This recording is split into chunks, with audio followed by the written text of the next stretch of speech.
kabati na may ngiti sa aking mga labi. Naghahanap ba kayo ng makakatuwang sa pagre-review ng inyong anak? Meron yan sa DepEd. Ang ETULay online tutorial ay libre at handog ng ating kagawaran sa pangunguna ng OUA ICTS EdTech. Ito ay isang proyektong makatutulong sa mga mag-aaral, katuwang ang mga magulang o kasama sa kani-kanilang tahanan para masagutan at maunawaan ang mga modules. Hangad din ng programang ETULay ang matulungan ang ating mga guro sa kanilang mga blended learning classes. Ang ating ETULay ay mula kinder hanggang senior high school.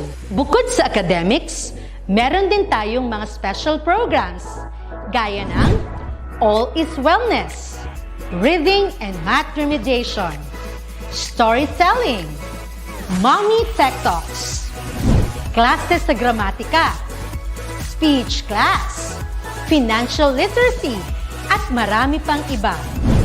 Pinalawig din ng ETULay ang ating Alive program para sa mga mag-aaral mula grade 1 hanggang grade 3. Gayun din ay mayroon tayong ALS program at SPED tutorials na makasisigurong makakamit ng lahat ang inclusive education. May SPED hotline na rin para sa inyong mga katanungan patungkol sa special education. Kaya, subaybayan mula Lunes hanggang Biyernes, mula 9:00 ng umaga hanggang 7:00 ng gabi ang ating ETULay. Sa ating pagtutulungan, maiaangat natin ang bawat isa. Ating itutulay ang pagkatuto upang di mapigil ang pag-aaral ng kabataang Pilipino. ETULay natin ito, sulong edukalidad.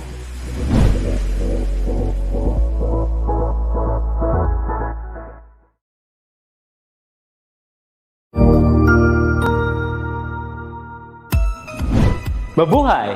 Good day to all! I am your tutor Madge. Welcome to ETULay, a free online tutorial, an initiative of the Department of Education, Information and Communications Technology Service, Educational Technology Unit, ICTS EdTech. This program is aimed at helping and assisting learners from kindergarten, senior high school, ALS, Alive, and SPED learners. Aside from answering the modules, the ETULay is offering programs which you will surely look forward to. Together with our parents and teachers, the ETULay will bridge the gaps where difficulty and ease meet in learning new knowledge and skills. So, let us prepare our modules, pen and paper. Ready your mind to see and hear worthwhile and interesting lessons. Let us now study and learn, together with our volunteer online tutors. Tara na!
Good afternoon po sa lahat, and I think si Sir Rogar po ay naka-mute pa.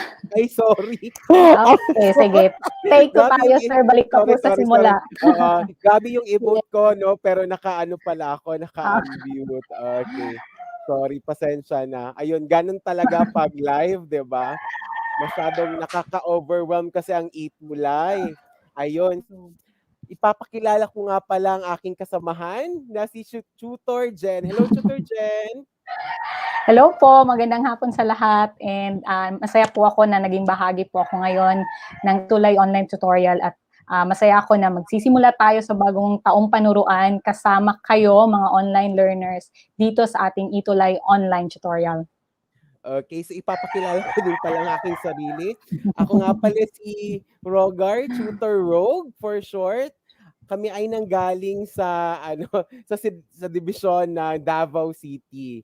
Ako nga pala ay nasa Francisco Bangoy National High School nagtuturo. How about you, Tutor Jen? Ako naman ay si Tutor Jen or Jen Pepito from Daniel R. Aguinaldo National High School, still in Davao City. I'm teaching senior high school, but I'm blessed to be part of Science 7 and I'm excited to learn more from our learners as well. Ayan. Okay, so sa mga nanonood, kami po ay handang tumulong sa inyo, mga grade 7 students. So hello, hi and hello po natin ang ating mga estudyante. Ang pinakauna nag-comment kasi si Geman A. Amedo. Hello, hello. Okay, from grade 7, Sampaguita. Ayan. Sino pa? Si Katniss, si Katniss Aisha. Ayun.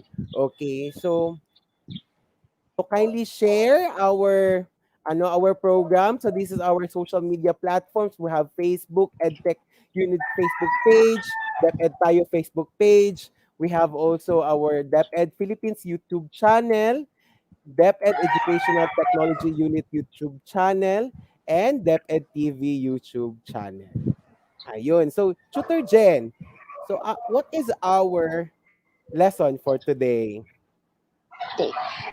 Salamat, Sir Rogar. Para sa lahat ng mga learners natin ngayon, it's the first week of the school year. This is quarter 1, week 1.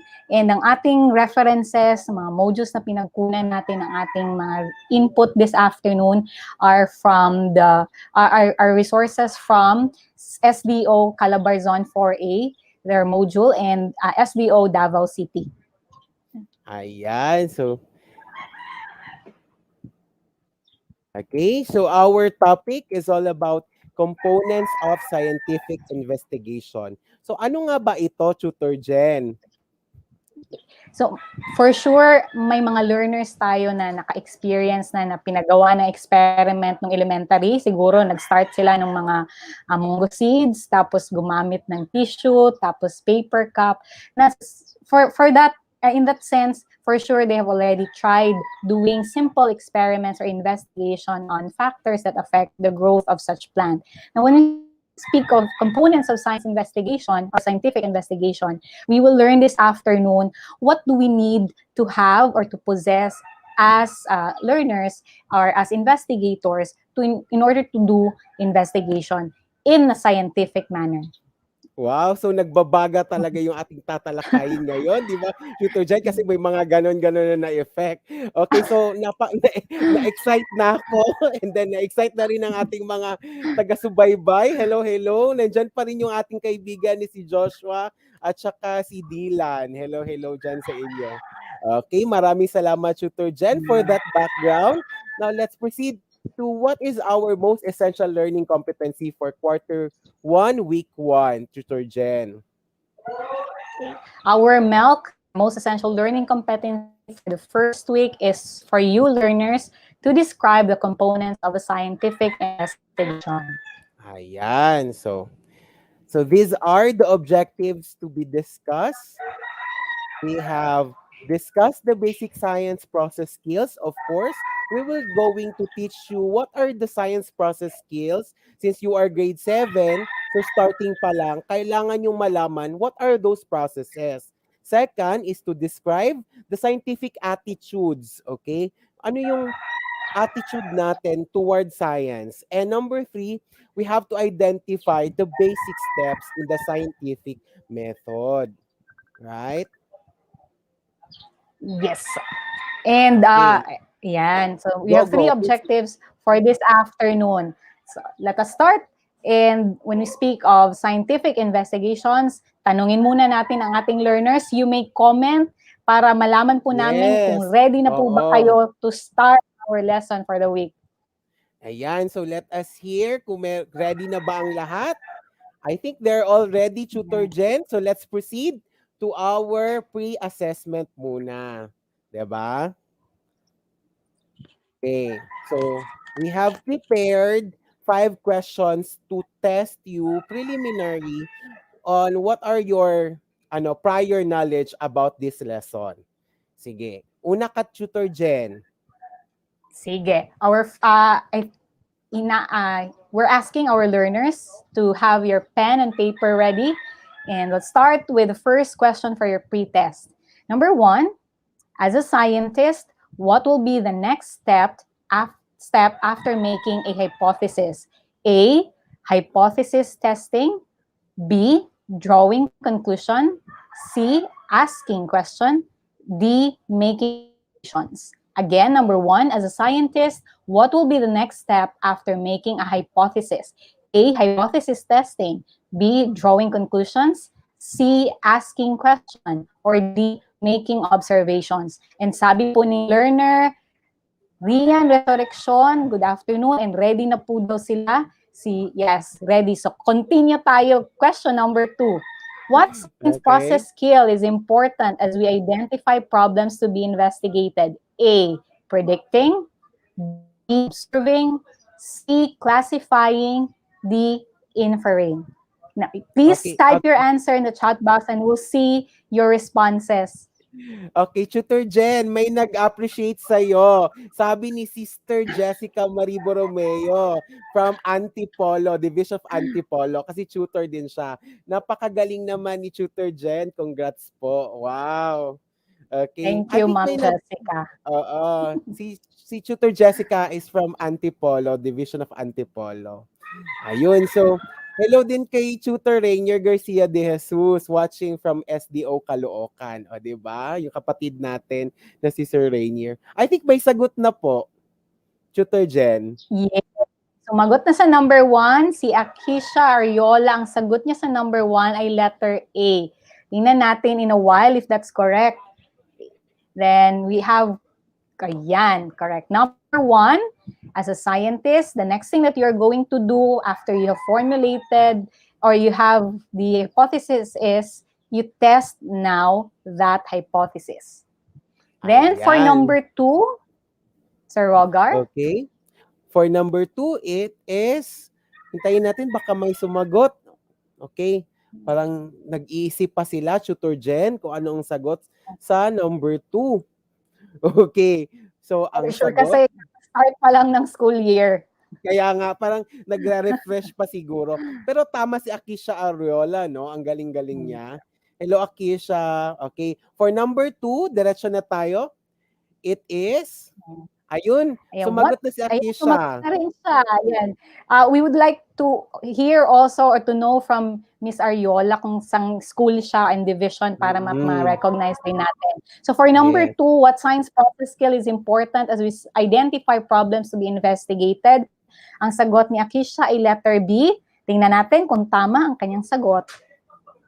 Okay, very number good. 2, letter B. Observing. Tama. Yan. At may isang sagot pa, Sir Roger, si Samuel Mina. Tama rin ang kanyang sagot na letter B. Punta tayo sa number 3. What will you do if you want to test if fertilizers affect plant growth? Letter A, write a research paper. B, read an article. C, design an experiment. Or D, observe things around. Ayun. See your answers for number 3. Yes. While waiting, no, for their answer, I stand corrected pala. It's Rizal. Sabi ni Sister Jessica, it's Rizal. Okay. So, from SDO Rizal siya. Hello, Tutor Jessica. Ayan. Sige. So, for number 3, it is... Ayan. So, we're waiting for the number answer. 3. Okay, let's sige proceed lang, na flash lang. Na. Sige. Oo. Sige. Yeah. So once you wanted to test if the fertilizers affect growth of plants, you wanted to know that the result, and you design an experiment. Yan, may nakasagot na ng tama, Yes. Sir Rogar. Si Yes. Fernandez King Ning- Emmanuel. Ayan, congratulations. Now, let's proceed to number 4. So, ako na. Which factor in the experiment can be changed? A, independent variable. B, dependent variable. C, constant variable. Or D, modifying variable. So, ano nga ba itong variable, Tutor Jen? From the root word no, vary, nagbabago, pwedeng Yes. baguhin. So, meron tayong mga iba't ibang uri ng variables. Isa na mention na dyan sa choices, you have independent, dependent, And then, constant, or modifying. okay, so along with our discussions, it will be discussed later on, lalo-lalo na sa testing of hypothesis. Am I right, Tutor Jen? Yes, and Yes. for sure nag-iisip ating mga learners sa sagot sa number 4. Okay, so diretso na tayo kasi time is Number 5. running. Number 4, it's letter A. Ayan. Okay, so let's proceed to number 5. In an experiment of finding what factor affects plant growth, what is the dependent variable? A, kind of plant. B, measurement of plant growth. C, exposure to sunshine, water, and fertilizers. Or letter D, area where plants are planted. Ayan. So, may iba't ibang factors pala, no, that affects the plant growth, Tutor Jen. Yes, and Diba? in connection to the concept of variables, let's address a misconception among our learners kasi kadalasan po ng kanilang sagot ay letter B. Letter B, So, oo. confused sila sa independent at saka dependent variable. Parang siguro, it will help if they connect to yung sa English, yung cause and effect. No? Yes. Si independent yung cause, tapos si dependent yung effect. So, kung Effect. ano yung binago Yan. mo, in relation to number 4, what did you change? Then that's the independent. Whatever is the effect, that's the dependent. Dependent. Okay, tama. May Okay, sumagot so na Sir Rogar may sumagot sa number na. 5. And their Yes. answer is letter C. Let's check. Okay, it's letter B. It's a measurement of plant growth. Okay? Nakatama rin si Zarina Oo, Michelle Zarina Michelle. Norberte. Ayan.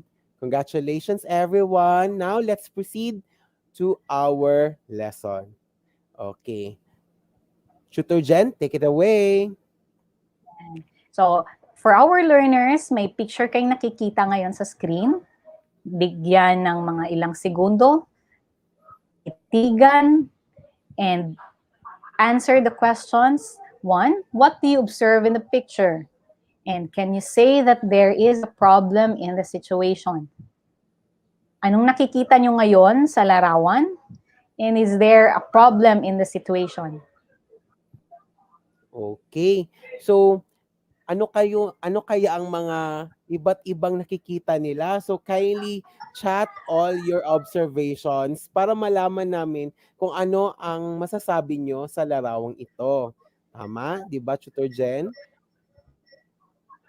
Yes. Tingnan natin Okay. kung nakikita nila ang ating nakikita sa Rogar. Yes, actually no, medyo delayed lang siguro ng konti. Alam mo naman yung internet provider or internet connection, lalo-lalo na ngayon na umuulan, umaambon, right? Okay. Sige. So from that picture, you may able to see, ayan, sabi ni Sumagot Xavier na si Kyle, nag-earthquake. nag-earthquake. Ayan. Sige, thank you. Sabi niya nag-earthquake. Saan kaya siya na paaralan galing si Xavier Kyle? You can also add your school or your SDO for it to be recognized as well. Ayun. Sige. Sige, Sir Roger, continue natin. Okay, let's continue. Okay, dito muna. Okay.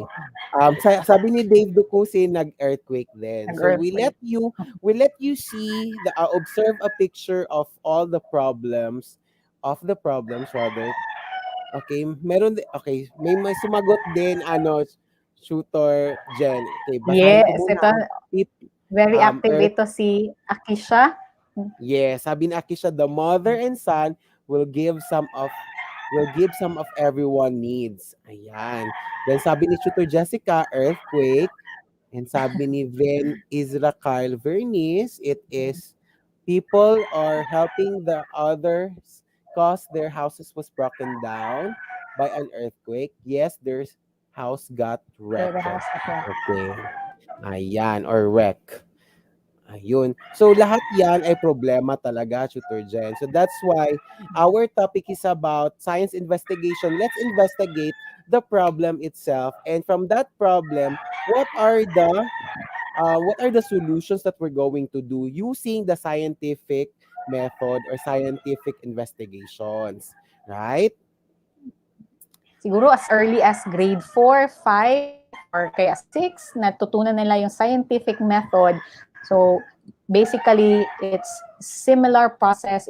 That's the root or main process that they're going to follow when they're doing scientific investigation. So, we ask them now kung ano yung kanilang na-observe. We start by observing. Yes, correct. So at least from that meron na silang skill which is good observation, right? Nakikita nila talaga at Tama. meron pang nag-comment na mag-share po sila ng blessing sa mga apektado ng lindol, minors na inaasikaso ang bata, helping people who suffered from earthquake from Irene Rayos Umbak National High School. So dyan pa lang, Tutor Jen, alam na nila, may observation na silang skills na develop. Tama? Nakita nila kung kumbaga may mga bagay sila nakikita and they give meaning to it or interpretation also. Yes. Now let's proceed to an activity, and this is called picture analysis and text twist. Okay. So rearrange the word to find the skill used in every science activity. Okay. So ito yung picture. And number 1, yan. Your teacher asked Question you, 1. yes, your teacher asked you to group trashes as biodegradable, non-biodegradable, and residuals. So these are the text twist or the rumbled letters. Ano kaya ang sagot niyan? Okay? What skill? Okay? Teacher Jen, Ginagamit nila ito, tama, Sir Rogar, ginagamit nila ito pag pinapatapon sila ng basura sa classroom every yes, afternoon, oo. pag cleaning time, tapos Yes. pinasesegregate ang yung mga papers, plastic, and yan, may sagot na, sir. Okay, may sagot na. Congratulations. It is classifying. Si Vren Ezra Viernes. Yan. Sabi ni Julien, it's classifying. Fernandez, classifying. Si Vren is from Nueva Vizcaya General Comprehensive High School. Yon. Same with JP, classifying. Daniel, ang hirap naman ng mga pangalan nila ito, no? Okay, ganun talaga, no? Larize, ano yan? Larinze, classifying. Julia, Akisha, Lawrence. and Dave. Lawrence, yeah. Okay, let's proceed to number 2. Okay, ikaw naman, Tutor Jen. Question number 2. Sir Rogar, ang ating slide. Okay, ang scenario is that your teacher asks you to go to the garden and list down the things you see and describe them by one. Your teacher asks you to go to the garden and list down the things you see and describe them one by one. So, Yes. yan yung yung mga letters na naka-rearrange. Ano kaya ang skill na dinidescribe sa item number 2. May Okay, I nakasagot, think ang may bilis. nakasagod na. Ang bilis naman ni Akisha, no? Okay. Akisha answered observing. Yan. Tama rin si Ara Kalaunan Lagit. Yun. Observing. Okay. Sino pa yung mga nakatama? Meron pa, di ba? Si Julien, Daniel, Julia, Caitlin, Abigail, JP, Dave, Lawrence, Cassandra, Joshua, and Rel. and Okay, sabi ni Fernandez King Emmanuel, observing from Irene Rayos. Ayun. Diba? Ang galing-galing nila. Ito naman. Number 3, Tutor Rogar. Okay, number 3 question. Your teacher asked you to share the result of your experiment in front of your classmates. And this is the rumbled letters. Ano kaya yan? Diba? So, while waiting for their answers, Tutor Jen, napapansin ko maraming manok dyan, Tutor Jen. Saya-saya naman. Nakiki-join sila sa tutorial. Oo, actually. Nakiki-join at saka, din, nagbibigay ng sagot. Diba? Okay, I think may answer Tutor na. Rogar. Yan. It's Bren Isra Calviernes. Ang sagot niya, communicating. Xavier Cal, communication. Daniel Flores Garcia, communicating. Akisha Ariola, communicating.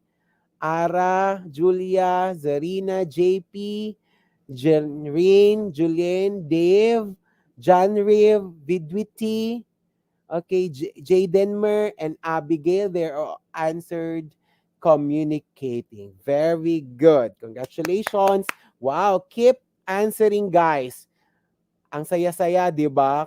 To think, this is the first day of the class, right? For grade 7 science. Napaka-overwhelming yung kanilang support. Maraming salamat. Di ba, Tutor Jen? Tama.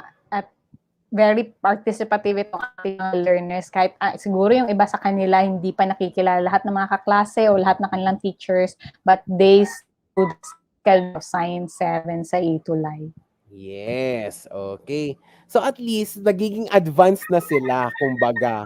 'Di ba? Lalo-lalo na yung mga nasa module. At least they will they will be guided na in terms of answering their module because of ETULay. Okay. Proceed So let's tayo, proceed Tutor. to number 4. Tutor Jen. Okay. Number 4. Your teacher asks you what will happen if you mix baking soda and vinegar. What skill is being asked, or what skill are you going to use once you try to see if you mix baking soda and vinegar?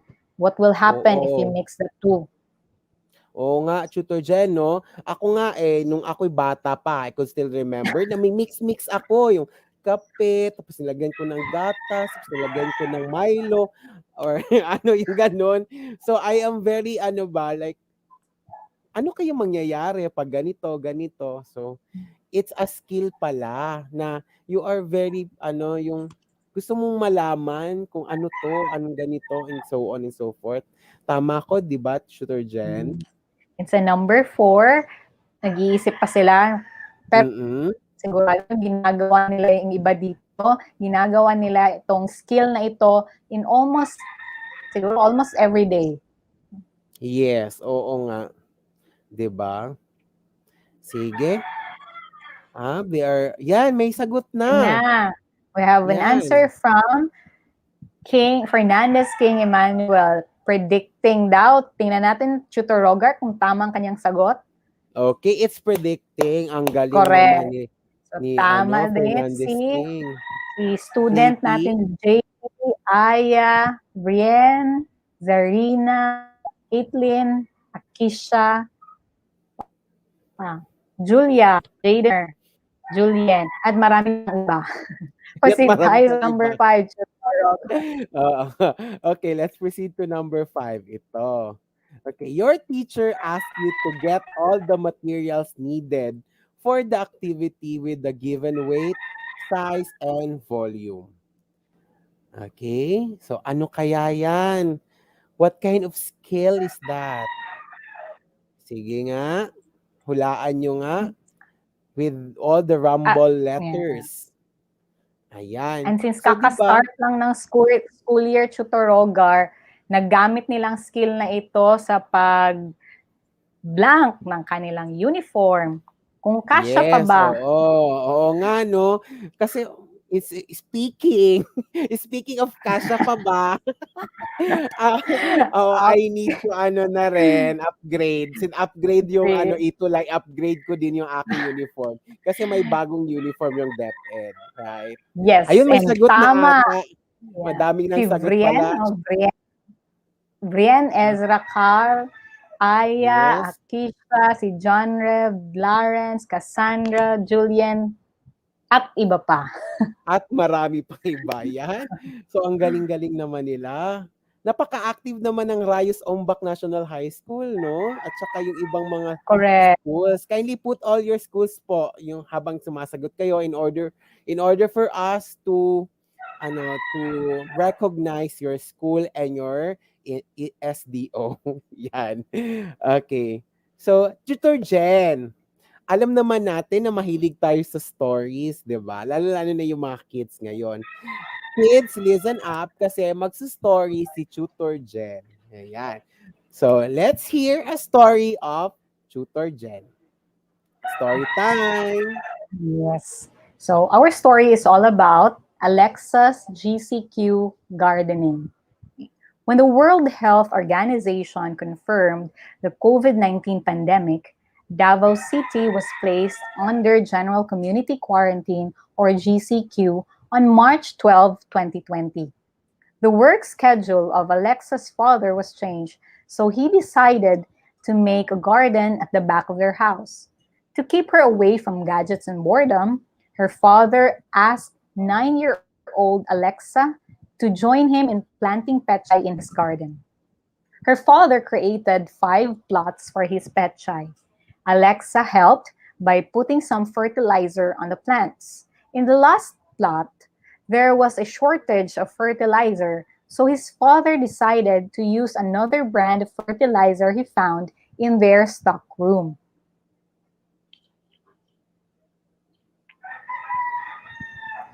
Hello, Tutor Jen? Still there? Yes, we'll Okay. continue with Okay. the story. So, So every day, Alexa checked their garden and watered the plants. After a month, it was harvest time. Alexa was very excited to help in harvesting the petchay. They looked healthy and had grown well, except for those in the last plot. If you remembered, that last plot used a different fertilizer. So the petchay plants in those plots were small and thin. Alexa could not believe and wondered what happened. Help Alexa find the reason why the petchays on the last plot were thin and small by making a scientific investigation.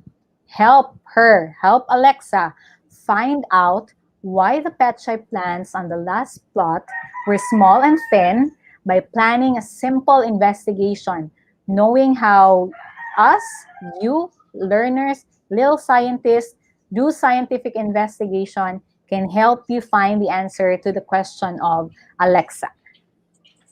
We would like to know how you're going to help Alexa. If you were in her shoes, how will you yes. perform or plan a scientific or simple investigation to see why the pet size on the last plot were like me? They were thin and small. Yes. Oo. And kaya nga nagkaproblema si Alexa. So kailangan natin siyang tulungan, 'di ba? Using the scientific investigations. So in order for us to help her, we should know also the basic scientific skills, right? Okay, so let's proceed. So let's define first what is scientific investigation. Okay. Scientific investigation is it is a plan which all begins with observations that created questions and followed by a series of activities that formulate answers. Right, Tutor Jen? Okay, palakpakan muna natin si Tutor Jen sa kanyang napakagandang story. Ayan. May nag-react ng Okay. haha kanina, for sure dun yun sa thin like me. Oo, may nag-create. Okay. So, yun. So, that is para matulungan natin si tutor, ay no, si tutor, Si sorry, Alexa. si Alexa rather. Si Alexa, kailangan natin ng scientific investigation. So, hindi basta-basta na, okay, ganun-ganun. So, kailangan in a scientific way. Am I right, Tutor Jen? And yung scientific investigation, hindi lang naman siya applicable sa science subject, kundi in everyday when we deal with people, the simplest thing there is huwag manghusga basta-basta. Alamin muna anong dahilan, kung ano yung reason niya, kung bakit siya ganyan, or bakit ganitong nangyari. Simple things like that, you are already performing or doing scientific investigation. Correct. So, gusto ko yung bawal maghusga, so bawal mag-judge. Right? Okay. So, next. So, these are the science process skills.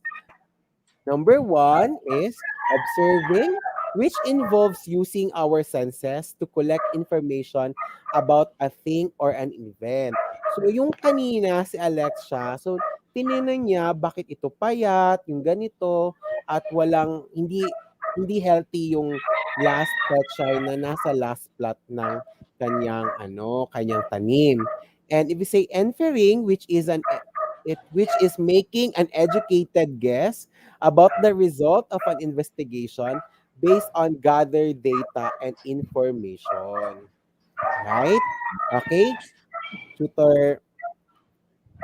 Yes. Okay. So we have observing, inferring, we have measuring, another science process skill that involves using a standard or non-standard tool in describing size, weight, length, and distance.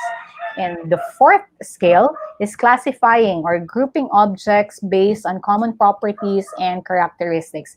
Going back to the story of Alexa, say measuring, nagamit niya ito, or kung kayo si Alexa, you'll be able to use measuring if you're taking the height of the plant or counting the number of leaves and measuring the height or the weight of each petchay and classifying, grouping your petchay sa kanilang ganda, kung color green lahat, yung iba is wilting na ba o nalalanta, and you're classifying petchay based sa size din nila.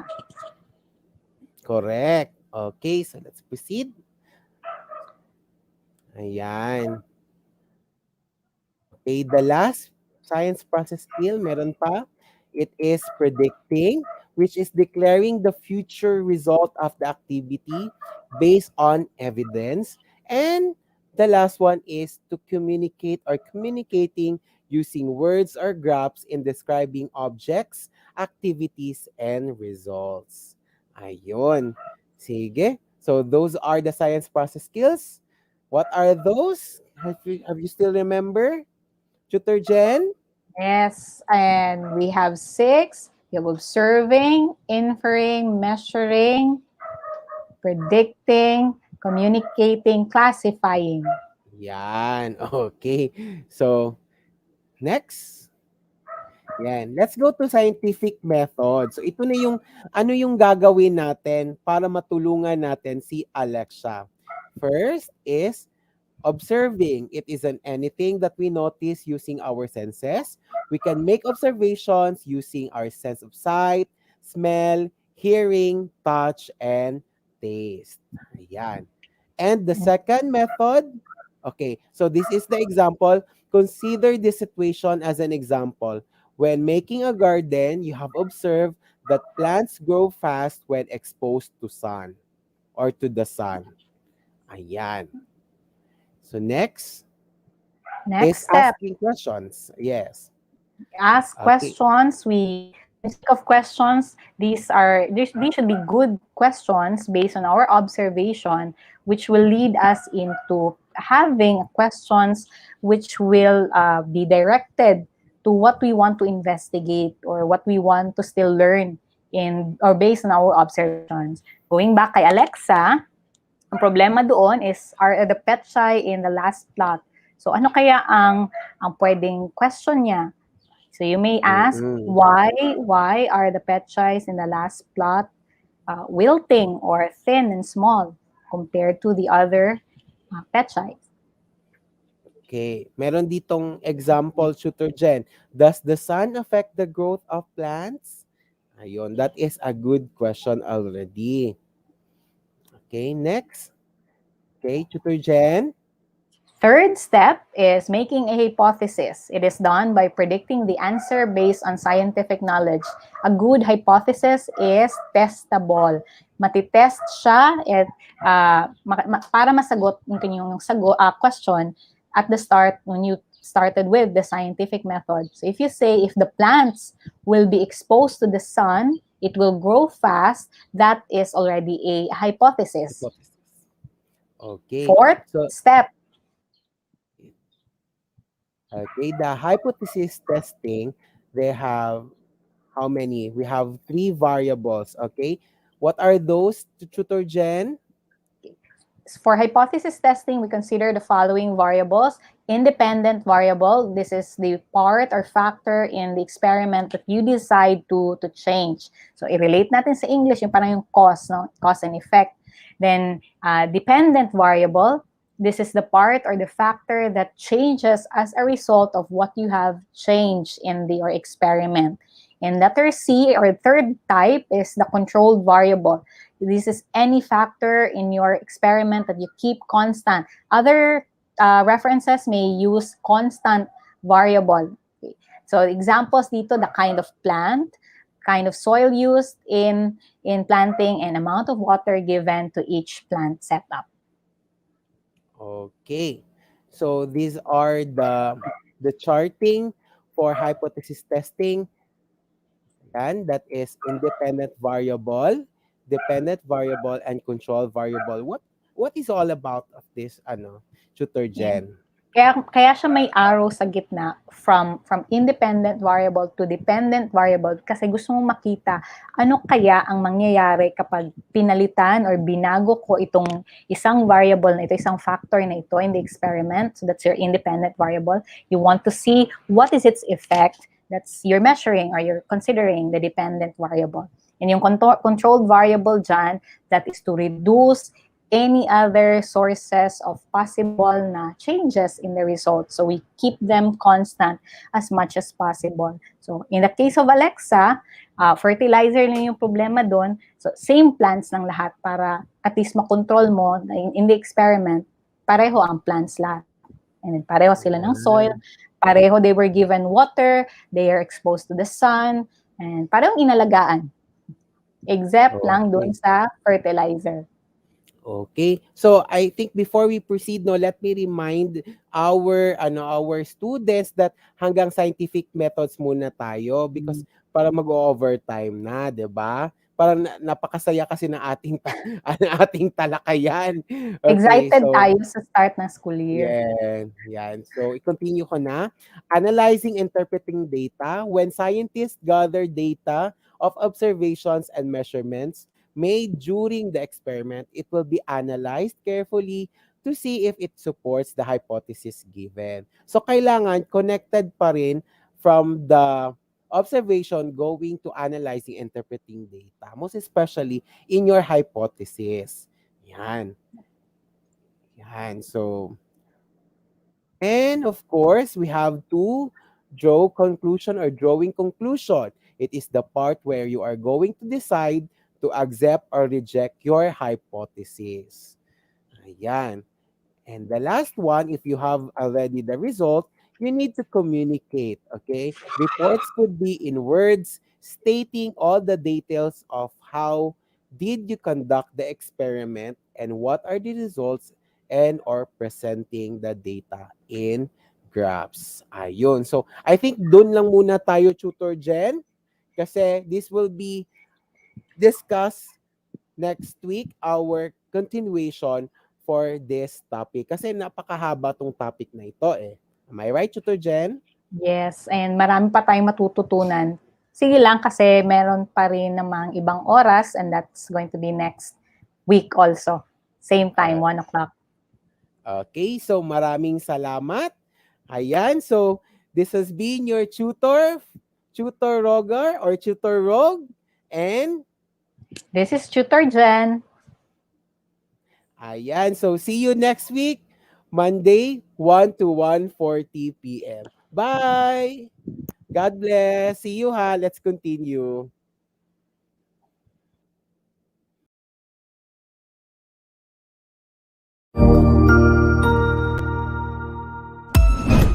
Ang husay naman! Natapos mo ang iyong tutorial session kasama ang iyong mahusay na ETULay tutor. May bago ka bang natutuhan? I-share na yan gamit ang hashtag #ETULayLevelUp. Huwag aalis ha dahil may susunod pang programa na pwede mo ring panoorin at salihan dahil naghihintay na ang iyong mga tutors. Happy learning dito sa ETULay!